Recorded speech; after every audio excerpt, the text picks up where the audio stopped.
Bismillahirrahmanirrahim. Alhamdulillahirrahmanirrahim. Materi kita sampai di pembahasan bab aurat.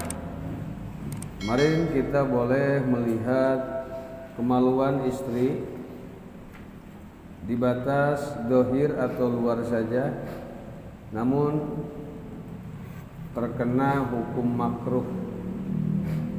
Adapun jika kita melihat sampai ke dalam kemaluan istri kita, itu hukumnya asyaddu karohah, sangat dimakruhkan. Dengan catatan idza lam yakun lahu hajat, jika memang tidak ada kebutuhan.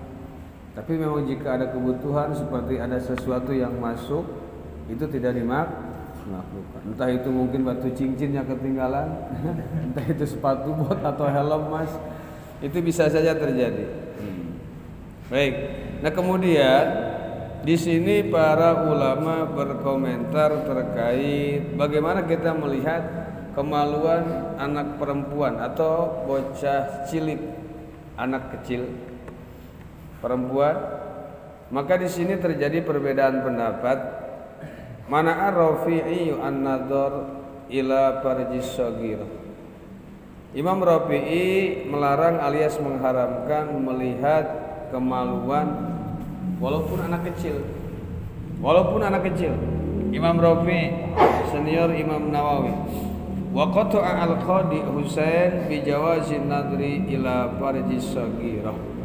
Adapun Imam Qadi Husain, salah satu guru Imam Juwaini, beliau ini memperbolehkan melihat kemaluan anak kecil perempuan, tapi dengan catatan alati la tustaha wasogiri aidon, yang memang bocah kecilnya itu yang memang belum ada syahwat terhadapnya, berarti usia 7 tahun ke bawah. Usia 7 tahun ke bawah boleh. Ada lagi yang lebih lunak. Waqatu al-Marwazi, Imam Marwazi, salah satu guru beliau, bila jawaji pisagiri khasa, selama anak itu masih kecil, ya belum sampai usia balik, maka boleh ya melihat. Seperti anak kecil kan suka hujanan atau suka apa, itu boleh.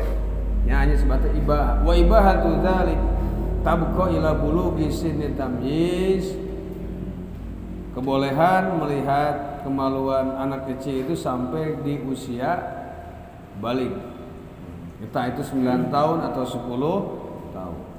Ya wah, bihaisu yumkinuhu satru auratihi anin nas, sekiranya dia sudah bisa merasakan malu ketika auratnya ini terlihat oleh manusia. Baik, di sini kita membahas aurat. Kenapa?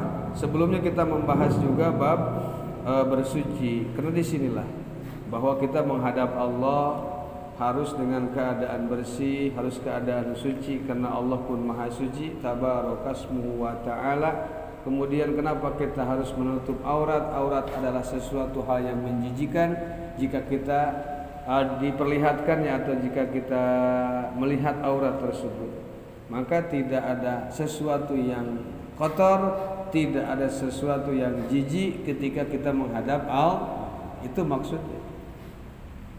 Nah, sebelum kita masuk ke rukun sholat, di sini ada juga pendahuluan, ada cabang masalah yang berkaitan dengan tajibus sholat ala manit tasawfa bihadhi sifati sitti. Jika kita memiliki salah satu sifat yang 6 ini, maka wajiblah kepada kita melaksanakan sholat. Wajib kepada kita melaksanakan sholat. Ahaduha, yang pertama, islamun walau bima mado.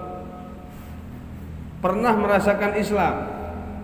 Lah, memang kalau orang yang sudah merasakan Islam maksudnya apa? Qat'ul Islam, memutuskan Islam. Garis miring murtad. Nah, orang murtad ini kan pernah Islam. Orang Islam dan orang yang pernah Islam itu wajib sholat. Lantas ketika orang ini pindah agama, apakah wajib sholat? Wajib.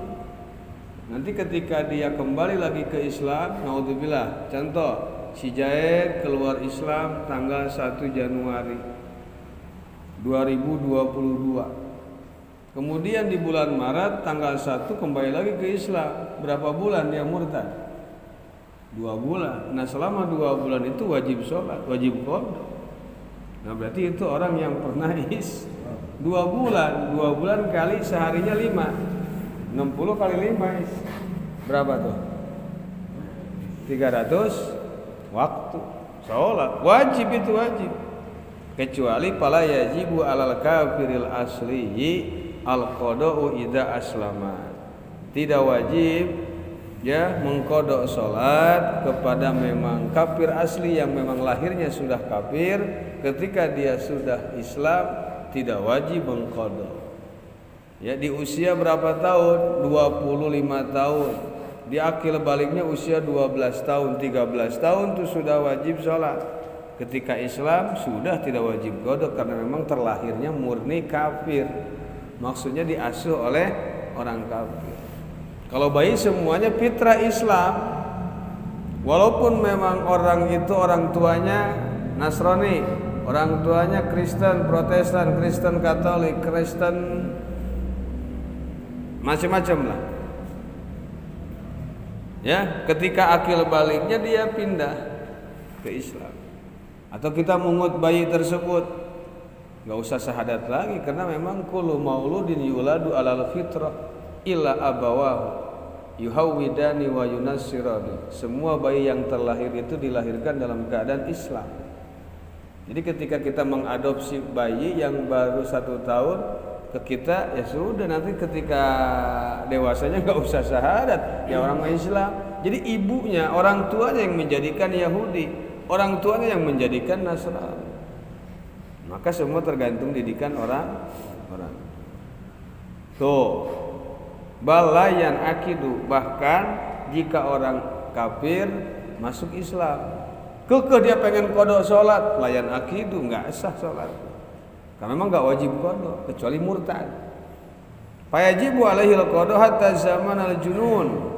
Wa amal murtad, adapun orang murtad yang pernah keluar dari Islam, maka wajib baginya mengqada sholat.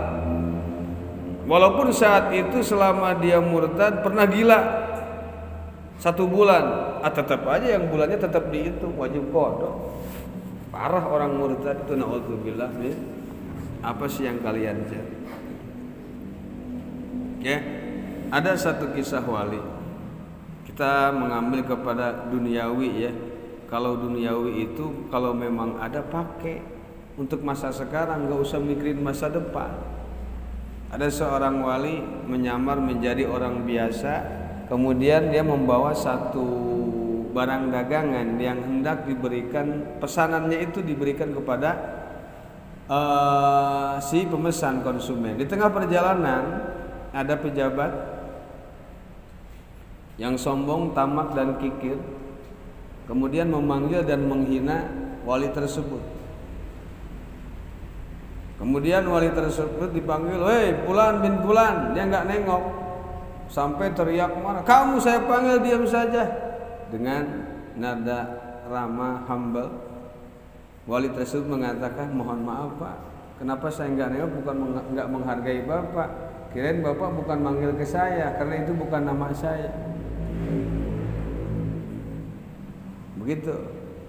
Itu yang kamu bawa berapa, mau dijual? Enggak dijual, ini pesanan si Fulan bin Fulan. Saya bayar 7 kali lipat. Saya enggak butuh itu Pak.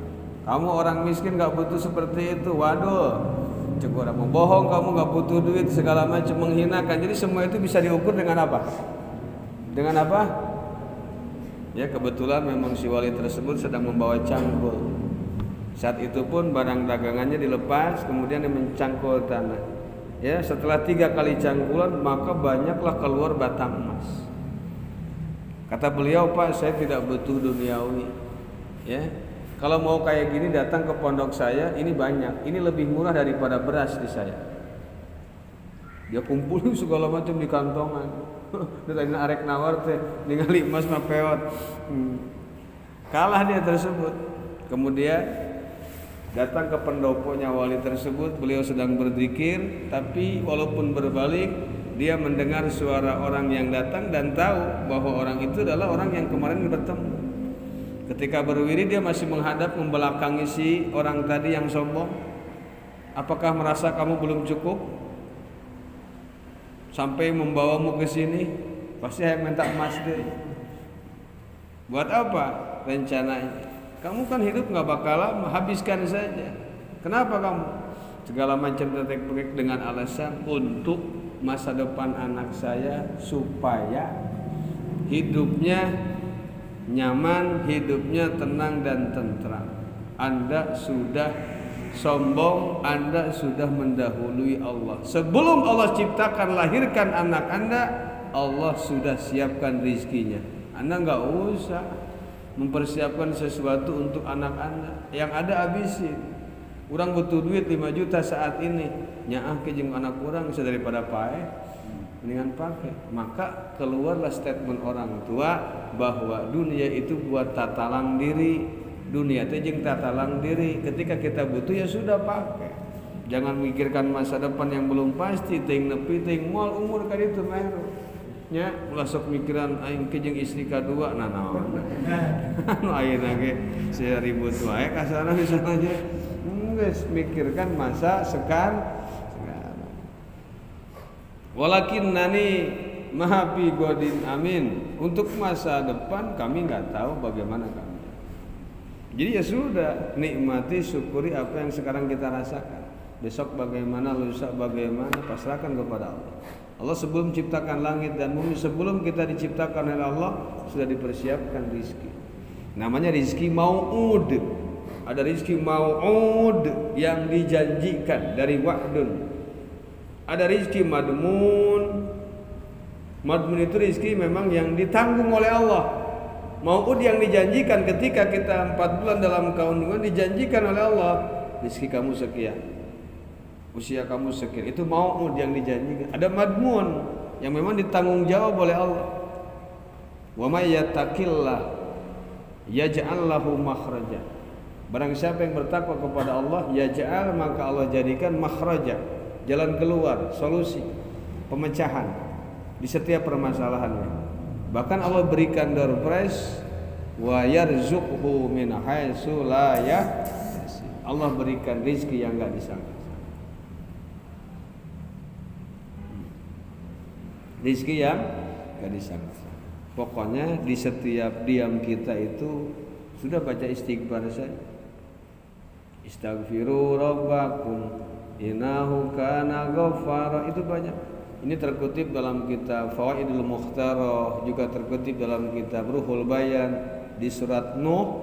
Ayat yang tadi saya baca surat Nuh yang diamalkan oleh Imam Hasan Basri juga diamalkan oleh Syekhona Khalil Bangkalan Madura. Ya, ketika ada 3 orang datang ke beliau dengan maksud yang berbeda, semua diberikan istighfar. Cuma diberikan istighfar, yang anaknya sedang lahiran, yang usahanya macet, yang segalanya macam, sudah baca istighfar. Istaghfiru rabbakum innahu kana ghaffara yursilis sama di situ hujan, diibaratkan hujan yang lebat, midrara, rizki yang berlimpah. Nah, awas, ketika kita mendengar rizki yang berlimpah, jangan langsung duit banyak, bukan. Bisa seperti itu maknanya. Bisa juga rizki yang berlimpah itu adalah sesuatu yang merasa cukup buat kita. Kita sehari 100.000, tapi kita merasa tentram, merasa damai, ngepas we, walaupun nggak ada lebihnya. Pan aya nu loba duit tapi dia tenang, dan nang nipu teh. Ada yang banyak duit tapi nya nggak merasa nyaman. Nu nyaman kumaha? Sama himahim. Da dunia mah moal dibawa. Yang kekal abadi adalah di akhirat nanti. Hayang naon dibawa. Itu memang rata-rata manusia itu salah pemikiran, salah sudut pandang. Ya. Jadi akhirnya orang tersebut gila, apalagi sampai keluar agama Islam dengan catatan aing cenah tiba baheula nonggeng teu beunghar-beunghar, naudzubillah min dzalik. Apakah kebahagiaan semata bisa kita gapai dengan kekayaan? Tidak. Maka timbullah istilah bahagia itu sederhana. Tuh budak leutik yang kerek di pingping bapana bahagia eta. Cek mana mah teu kudu ka Disneyland, teu kudu ka Amerika, teu kudu ka mana-mana bahagia teh. Bagi dia seperti itu adalah kebahagiaan. Maka dibikinlah tuh tenanawan tak foto jenis status. Bahagia itu sederhana. Balik ka imah pamajikan ya senyum, ngajakan ngobrol, bahagia teh tasah hirup. Bari teu boga duit kumaha mas kira-kira. Boga duit. Kemudian pamajikan kos meong ke komo balik ka anak teu balik kabeh kumaha tenang teu kira-kira. Entak bahagia teh sederhana. Awak sehat, ngopi pahit oge jeung roti GS nu 2000. Tapi nikmat. Udud empio hari nikmatnya ya. Kebahagiaan itu gampang. Maka timbul tadi istilah bahagia itu sederhana. Bahagia itu sederhana, gak harus mewah. Urang ayeuna kebahagiaan luar biasa saya yakin. Karena kalian orang yang bertakwa, ketika duduk di majelis taklim, kalian merasakan kebahagiaan. Jadi orang yang beriman itu adalah man sarathu hasanatuhu wa asathu sayiatuhu fahuwa mu'min ay kamilun. Jadi barang siapa yang merasa dirinya bahagia ketika sedang melakukan taat kepada Allah, wa asathu sayiatu dan merasa sedih ketika melakukan maksiat, itu adalah orang yang sempurna. Orang mukmin yang sempurna yang paling bahagia. Tenang. Aman kita nih berarti nih. Selama sampai waktu Isya aman, tenang. Enggak ada pikiran apa-apa, tenang. Ya. Ada yang memang badannya di majelis taklim tapi artinya melayang ada yang benar-benar tenang, sob, nyaman, tentram, damai ketika just duduk di majelis ilmu. Bismillah, alhamdulillah. Satu, duna zamanil haid. Nah misalnya yang murtadnya ini perempuan, nah selama murtad dia haid, nah di zaman haid itu tidak wajib qada, itu saja. Walaupun murtad tetap kalau haid nggak dihitung. Tapi kalau gila itu dihitung, tetap wajib qada. Paham? Misalnya nanti sebulan sekali haidnya 7 hari, dikurangi saja 7 hari, tidak termasuk. Jadi kesimpulan di sini panjang lebar yang wajib melaksanakan salat adalah orang Islam dan orang yang pernah Islam. Wasaniha yang kedua, bulugun bisini, balik dengan usia, au bil ihtilam atau balik dikarenakan di faktor mimpi bersenggama, au bil haidi ada juga yang balik dikarenakan haid. Dia belum haid dan juga belum mimpi bersenggama, belum mimpi bersetubuh, tapi usianya sudah 15 tahun, balik. Berarti balik usia. Belum nyampe usia 15 tapi sudah mimpi naik perahu sampan, balik juga. Perempuan belum nyampe usia 10 tahun, baru 8 tahun dia sudah haid, sudah balik. Berarti haidnya, berarti baliknya disebabkan haid. Jadi haid balik itu ada 3. Ada balik dikarenakan faktor usia yaitu 15 tahun. Ada balik dikarenakan mimpi bersenggama. Yang ketiga ada balik disebabkan dengan haid atau menstruasi.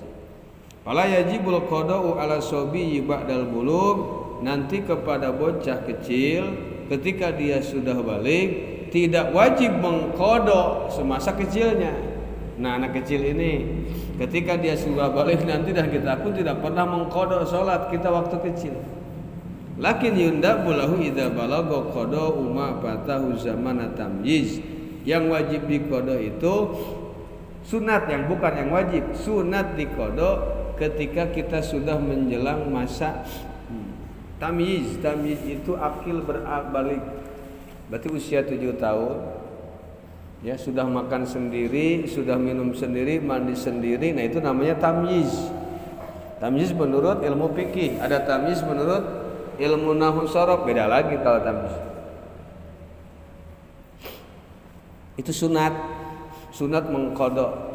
Misalnya dia baliknya usia 12 tahun. Nah dari usia 7 sampai 12 tahun kalau mau dikodok boleh, sunat.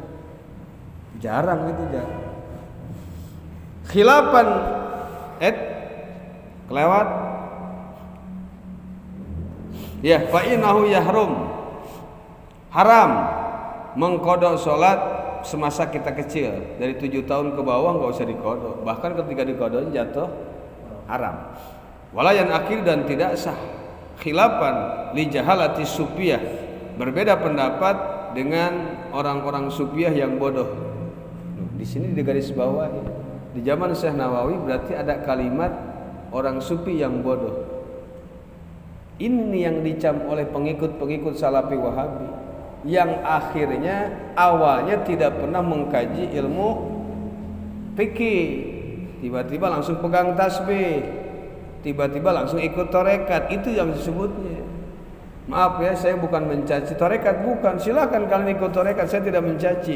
Cuman rata-rata mereka bypass, langsung lewat, langsung gede, ngaji fikihnya belum. Sorbonnya gede, tasbihnya gede, boleh tasbih gede. Jadi mereka itu mencaci bukan karena tasbihnya, karena Anda proses perjalanannya nggak sesuai prosedur gitu loh. Tasbih badak, ayo. Bahkan kemarin ada juga jamaah yang mengundang saya tarekat, tasbihnya gede, sampai ketika digeser ini sampai sama 2 orang, segede tasbih. Jadi ketika digeser tuh top bunyi. Karena saking gedenya gitu, tasbih sok dipajang di penjara. Itu kuntuk. Subhanallah wa ni'mal wakil, ni'mal maula wa ni'man nasir. Tok. Ya wakil tok gitu ta. Gede tasbihna. Dibawa lagi ke tiluan. Kabayang segede naon tah? Segede tasbih gitu. Boleh. Dan itu memang ada, referensinya ada, tasbih besar ada. Saya bukan menyalahkan itunya, tapi prosesnya Anda itulah. Ketika Anda berduit dia wakil, saya tanya berapa rukun sholat, nggak tahu. Berapa pembatalan wudhu, nggak tahu. Ya ini nih yang disebut jahalatil sufiyah. Orang-orang sufi yang bodoh, udeng we gede, bab adus nggak tahu. Ini yang khawatir. Paham nggak? Kalau para ulama dulu, kalian baca di mana Tuan Syekh Abdul Qadir Al-Jilani. Sebelum punya karomah, sebelum wirid itu tanya di manakib, mankobah yang pertama atau kedua tuh. Tuan Syekh Abdul Qadir ngaji pikir hadi Imam Anu, ngaji anunya Imam Anu karap sananya 25 tahun beliau menyepi tidak bertemu dengan manusia. Gitu. Imam karap naon geus puasa, geus nyepi, mas santren henteu. Sapinah kita tamat. Ya bagaimana saya mau percaya sama orang tersebut? Kalau saya guna Allah yaram saya percaya karena memang nahu sorob balagonya keren, fikihnya keren, tasawufnya keren. Ketika memiliki kelebihan wajar dan kita track recordnya tahu, tapi yang kayak begitu, awas jangan salah paham. Saya mencaci mereka yang mengikuti tarekat tanpa jalur fikih, nanti bodoh. Ada dalam kitab Risalah Mu'awanah pun ada. Ya, dia menyepi di mana, di satu gunung, mencil di satu gunung, menjauh dari manusia, tapi dia bawa himar bikang, himar perempuannya. Ketika kemaluannya bangun, asupkeun kenal yang si himar. Karena pemikiran dia itu yang zina haram itu adalah sesama jenis, manusia sama manusia. Kalau sama binatang, menurut pemahaman dia itu tidak zina. Padahal sama saja. Akibat apa? Li jahalatis sufi. Ini sufiah yang bodoh ya, yang tidak diperbolehkan. Maka yang dimaksud Wahabi itu di satu paket kan kita semua yang ikut tasawuf bodoh kabeh. Karena yang ditemui sama dia mungkin itu. Maka disebut sufiah itu adalah jika kalian ikut tasawuf di pagi hari, maka siangnya Anda akan menjadi bodoh. Bahkan seorang orang Wahabi mengutip perkataan Imam Syafi'i, betul Imam Syafi'i mengatakan itu, tapi si Wahabi mah digunting, dipotong. Statement Imam Syafi'i yang depannya nggak digubris, nggak diikuti. Jika tidak dibarengi dengan ilmu fikih, maka tasawuf Anda di pagi hari, siang hari akan menjadikan Anda gila dan bodoh. Pakun sufiyan duna wahidin, kata Imam Syafi'i. Anda harus jadi ilmu supiah tapi tanpa yang satunya. Harus dengan yang satunya yaitu ilmu fikih. Maka kata gurunya yaitu Imam Malik, man tafaqqaha bi ghairi tasawwufin faqad tafassak wa man tasawwafa bi ghairi tafaqquhin faqad tazandaq wa man jama'a bainakuma faqad tahaqqaq. Orang selalu bertasawuf enggak pakai fikih, itu zindik nanti. Bisa ateis nantinya. Kalau fikih terus nggak pakai tasawuf, nanti radikal, nanti keras hukumnya. Itulah fikih, nggak pakai tasawuf, nggak pakai fikih sosial. Yang saya bilang kemarin ya, kata fikih ketika kita beres sholat, beres wudu, jangan diusap wajah kita. Kenapa? Karena ini menghilangkan fadilah pahala daripada berwudu. Kata fikih begitu. Tapi kalau pakai ilmu tasawuf atau fikih dakwah beda lagi urusan. Yang kemarin ketika kita berkunjung ke rumah orang tua kita, sudah lama nggak ketemu kita numpang mandi di rumah orang tua kita. Ketika kita mandi, orang tua kita ngambil handuk di lantai kedua yang sedang dijemur dengan susah payah, dengan keadaan merangkak kasarnya atau jalan dengan terbata-bata atau jalan dengan susah. Saking senangnya anak silaturahmi ke rumahnya, mandi, wudu dan mau sholat di rumah ibunya. Ibunya ngambil anduk di atas. Ketika kita keluar dari kamar mandi dan setelah wudu, ibu kita ngasih anduk. Apakah kita akan mengatakan, "Mak, kata hukum fikih nggak boleh ngusap wajah setelah wudu, makruh"? Nah ini yang selalu mengikuti fikih saja, nggak pakai fikih sosial tasawuf, ngerti? Apakah nggak ada keterangan yang lain yang sekiranya menghargai hasil karya jerih payah orang tuamu yang sudah naik ke lantai kedua, yang ingin membahagiakan seorang anaknya? Apakah tidak ada referensi yang mengatakan seperti itu? Kalau pikir terus mas gak diambil tuh, sombong nanti pakai ilmu tasawuf ya juga ya. Ibu gua udah capek-capek ngambilin anduk di lantai kedua, mungkin takut jatuh tadi di tangganya. Kemudian kita tiba-tiba menolaknya, apa yang akan terjadi dengan hati kita? Nyeri hati aing Gusia tuh, bisa begitu ngomong. Memang siap pintar ilmu fikihna, tapi dia setengah hargaan ke aing. Itu yang selalu fikih. Nah, ini yang sama orang Wahabi begitu, dalil kita dalil. Enggak harus ada dalil. Enggak pakai bismillah ya sudah, enggak pakai bismillah, enggak ada urusan. Begitu dia enggak tahu fikih sosial, di sini pakai bismillah, pakai bismillah. Itu akibatnya ngaji fikih sosial. Akibat terlalu fikih tapi nggak pernah mengkaji tasawuf. Namun tasawuf pun gua nggak pakai fikih ya begitu nantinya. Kaji tasawuf, maknawi, makrifat yang diketahui sudah rezeki ti Allah. Akhirnya diimah we, tara usaha, tara naon. Pamajikan ripu, pan pamajikan memang harus dikasih nafkah. Karena perempuan itu memang bibirnya dua, bibir bawah, bibir. Itu bisa bibir handap kok, bibir luhur kok di paraban bayar. Nah, diusaha. Maka harus seimbang. Sekarang kita ngaji fikih. Maka sambil dibarengin tasawuf. Enggak cukup, maka ada fikih dakwah, fikih sosial. Fikih sosial itu lebih cenderung ke tasawuf. Kumaha lamun kieu? Kumaha lamun itu. Dalam ilmu fikih saya sudah bilang kan, dalam ilmu fikih yang paling afdol mensalati jenazah itu adalah orang tuanya atau anaknya. Tapi yang berjalan di kita siapa? Kiai besar. Ya, untuk menghargai. Yang paling afdol menjadi wali nikah bapaknya walaupun bapaknya fasik. Tapi di kita bagaimana? Pada praktiknya pasti selalu diwakilkan atau dipasrahkan sama kiai yang memang wibawanya luar. Nah, terserah kalian mau bagaimana, pasti ada kalimat seperti yang perlu dipertimbangkan. Baik, langsung saja yang ketiga, ya itu terkait dengan orang-orang sufiah yang bodoh, tapi tidak semua. Kalau ulama-ulama fikih yang sudah tasawuf, nggak ada yang bodoh, mereka semua lewat jalur fikih dulu. Abu Wahab Asy'arani, semua Abu yang sebelah sini Abu Yasaid Al-Maliki, Yasin Al-Padani, semua yang tasawuf itu enggak ada. Justru yang bodoh-bodoh ini itu yang nggak pakai ilmu. Yang ketiga aklun, berakal. Fala qada'a 'alal majnun idza afaqa, tidak wajib mengqada salat bagi orang gila ketika dia sudah waras. Ilal murtad, ya, kecuali orang murtad. Walal mughma alaih, tidak juga orang yang epilepsi. Epilepsi tidak wajib mengqada salat.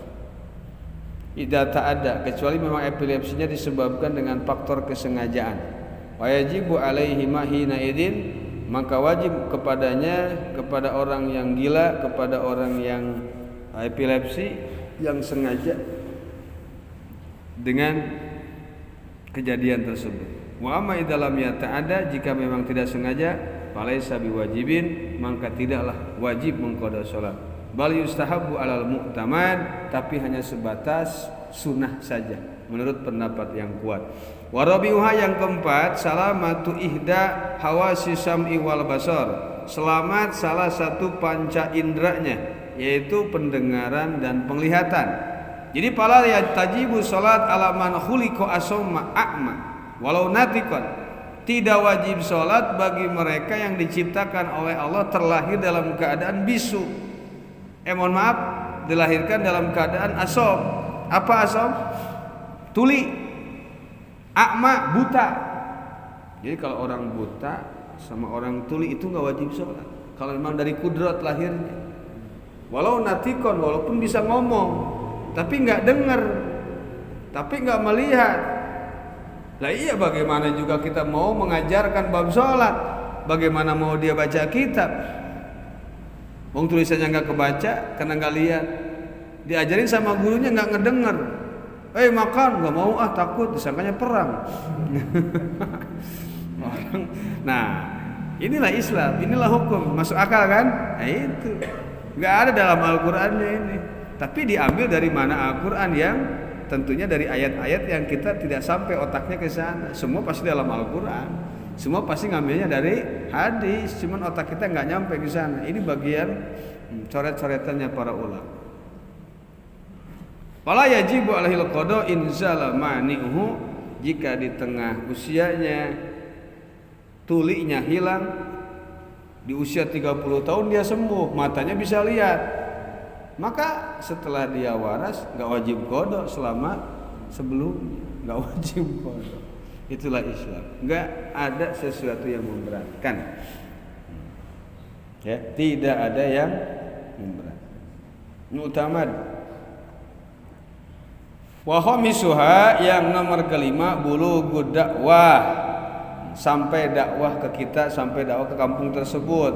Nanti yang di pedalaman tuh, fala tajibu salat ala man lam tablughu dakwah, tidak wajib salat bagi mereka orang Islam yang tidak sampai kepadanya dakwah ajakan Islam. Misal di pedalaman tuh belum ada masuk dakwah ke sana. Walakin lau aslama man lam tablughu wajib alaihi al-qada'u. Nanti setelah dakwah dia Islam, sudah Islam, tapi dia tidak ada yang mengajarkan bagaimana tata cara sholat. Mau googling sinyal nggak ada, mau beli buku nggak ada yang mau nganterin gojeknya ke sana. Akhirnya dia tidak bisa belajar mengkaji bab sholat, maka tidak wajib baginya sholat. Tapi ketika sudah ada dakwah, ketika sudah ada wajib mengqada sholat yang selama itu belum dia laksanakan. Bisa dipahami? Nah, itu pendapat Imam Ali Sabro Malisi, ya, murid daripada Imam Syamsul dan Ibnu Hajar juga.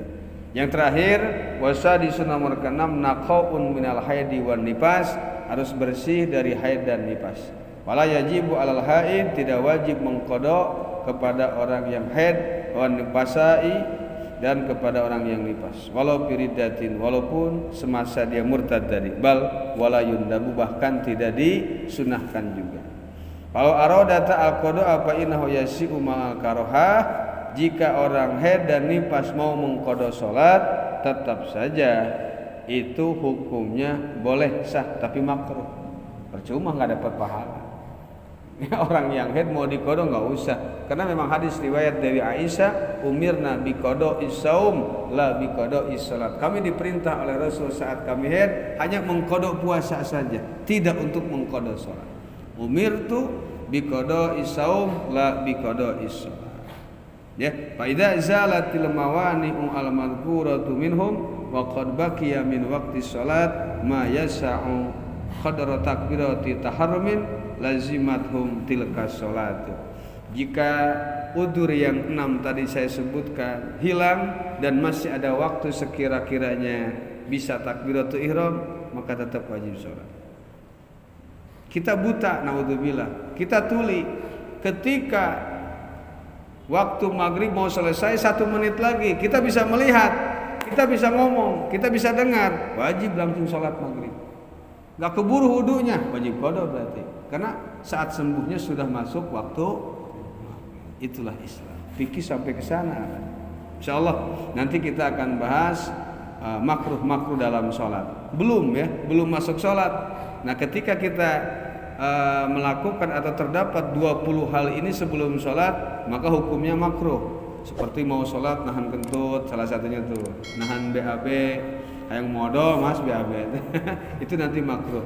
Nanti ada makanan atau belum, nanti ada supaya tambah khusus. Insyaallah. Sikum wa nafsi bitaqallah.